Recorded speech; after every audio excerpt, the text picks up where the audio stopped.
সারা রাত ঘুমের পরে যারা ফজরের নামাজ পড়লেন না, তারা কিভাবে কৃতজ্ঞতা আদায় করবে? যুবক ভাই, তোমরা বলো, আজকের সারা দিনে যারা এক ওয়াক্ত নামাজ পড়ো নাই, তোমরা আল্লাহ তাআলার এত বড় সৃষ্টি জগৎ উপভোগ করার পরেও বিনিময়ে আল্লাহর সাথে এত বড় গাদ্দারি, এত বড় এটা পারলেন? আল্লাহ তাআলা জিজ্ঞেস করবেন হাসরে, বান্দা তুমি কেমনে পারলে? তোমার বিবেকে কুলাইলো কেমনে? আমি তো শুধু একটা বড়ি খাওয়াইছিলাম, আমি তো গোটা কায়নাত তোমার জন্য দিছিলাম, সমস্ত সৃষ্টি জগৎ তোমার জন্য আমি দিয়েছিলাম, তোমাকে শুধু আমার জন্য বানাইছিলাম। সারে দুনিয়া তেরি লিয়ে, তু সির্ফ মেরে লিয়ে। तमाम দুনিয়া বান্দা আমি বানিয়েছি তোমার জন্য, শুধু তোমাকে বানিয়েছি আমার জন্য। সবটা দুনিয়া তোমারে দিলাম, আর তোমাকে আমি আমার নিজের জন্য নিলাম। তুমি আমার গোলামি করবে, আমারে মনে রাখবা, এর দূরে শুধু চাইছিলাম, কিন্তু সেই তুমি সব মনে রাখলা, শুধু আমারই ভুলে গেল। হায় রে অকৃতজ্ঞ মানুষ, অকৃতজ্ঞ, কি পরিমাণ অকৃতজ্ঞ এটা। যাই হোক, তো আমি যেটা মূল বলতেছিলাম, আল্লাহ তাআলা এই কোটি কোটি নিয়ামত চারিদিকে আমাদেরকে দান করেছে।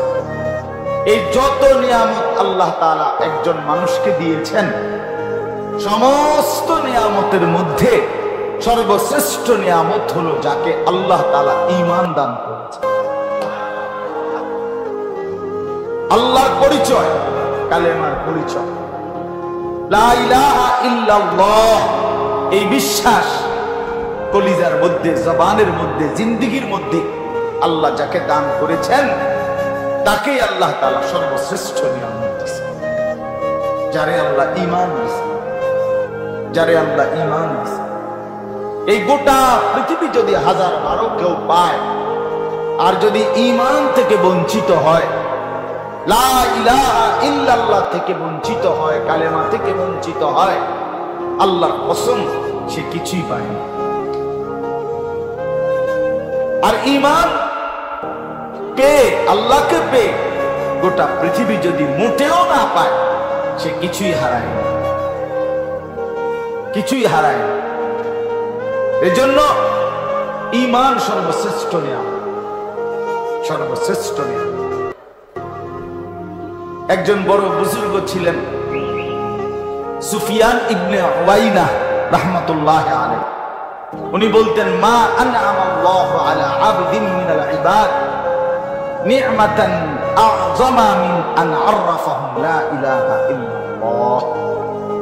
তিনি বলেন, কোন বান্দার উপরে আল্লাহ তাআলার সবচেয়ে বড় নিয়ামত হলো, আ'যাম, সর্বশ্রেষ্ঠ নিয়ামত হলো যাকে আল্লাহ তাআলা তার কালেমার পরিচয় দান করেছে।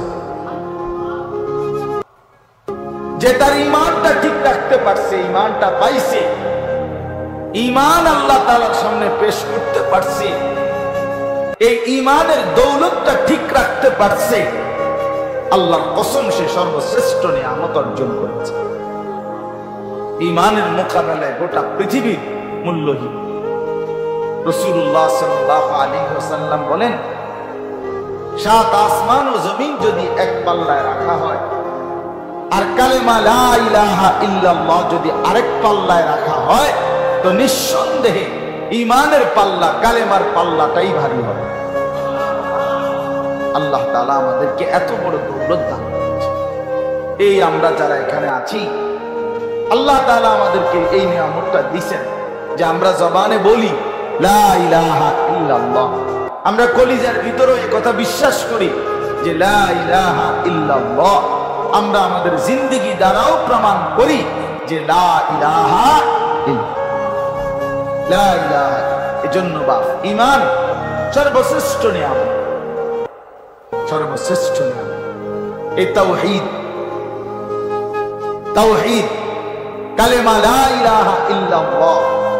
জীবনের পুরাটা একেবারে ছোট্ট থেকে ছোট্ট, আদনা থেকে আদনা, আলা থেকে আলা, ছোট থেকে ছোট, বড় থেকে বড়, সকল কিছুই আল্লাহ থেকে নেওয়া। তিনিই দেন, তিনিই দেন, তার কাছেই চাওয়া, তার মাধ্যমে পূরণ করার চেষ্টা করা। এটাই ঈমান, এটাই মূল পুঁজি, এটাই মূল সম্পদ, এটাই মূল নিয়ামত, এটাই মূল।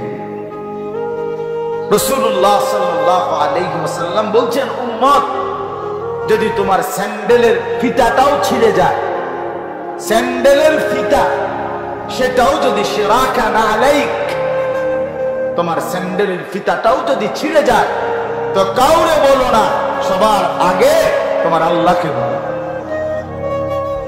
কাকে বলো? আল্লাহকে আগে যাও, আল্লাহকে আগে যাও। ছোট্ট থেকে ছোট্ট মুসিবত হোক, সামান্য থেকে সামান্য